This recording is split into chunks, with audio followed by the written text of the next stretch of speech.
I don't know about you, but I really love reading books, and this was a little book I came across, I think more than 20 years ago, and it's called The Greatest Salesman in the World. But it's not just about sales, it's about your life. And in this book there are 10 scrolls. You know what a scroll is? And on each scroll there's a magic ingredient that I would like to share with you.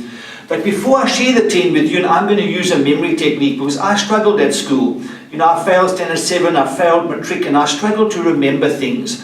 And now, so by using a memory technique, I'm able to remember. And I've been doing memory training for 20 years, so I hope you enjoy the memory technique. But before I do the memory technique, let me share with you a bit of the background to the story. This story took place about 2,000 years ago, and there was a very, very wealthy man.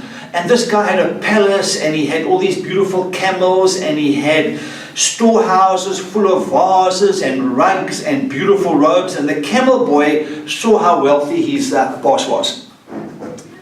And so the camel boy said to his boss, "Boss, I want to become a salesman like you. Because if I can become a great salesman like you, I also can become a successful and a wealthy man." The boss said to the camel boy, "You don't want to go into sales.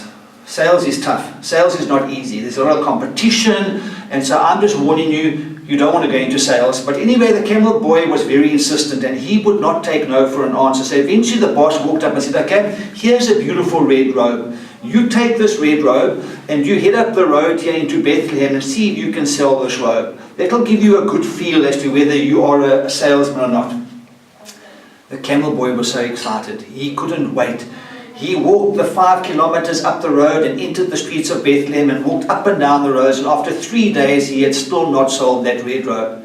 He could not believe how much competition there was. He could not believe that so many people were selling robes and rugs and sandals. And then the one night he was sitting in a cave. He had nowhere else to stay. And in the cave there was a mom and a dad and a little baby. And he noticed that the mother and the father, they looked really cold. And so in his heart, he felt that he needed to take and give this red robe to this family, but he was very worried. If I give the red robe to the family, he thought, my boss is going to say, "But where's the money? You can't just give away things in life. You know, you give it, you must get the money for it." But he couldn't control himself. So eventually what he did was he walked up to the baby, he took off the robes off the baby, gave it to the mom and the dad, got a kiss on the cheek from the mom and put this beautiful red robe on the baby, and then headed back to the boss's palace.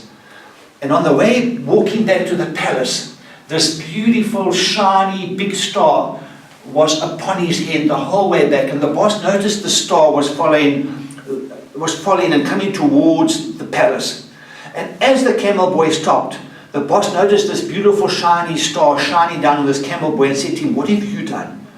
And he said, "No, well, this is what happened, you know. I mean, I had this robe, and I just felt in my heart, and so over here we have a little heart over here. I felt in my heart that I had to give it away." And so he gave it to this family, and it was Mary and Joseph and the baby Jesus. And then the boss said, "I'm now going to teach you the 10 scrolls that have made me an incredibly successful man." So what I'll do in the next episode, or on the next video, you will learn the 10 scrolls of the Greatest Salesman. So please don't miss out. Make sure you click on the next video that says the 10 scrolls. I look forward to seeing you again.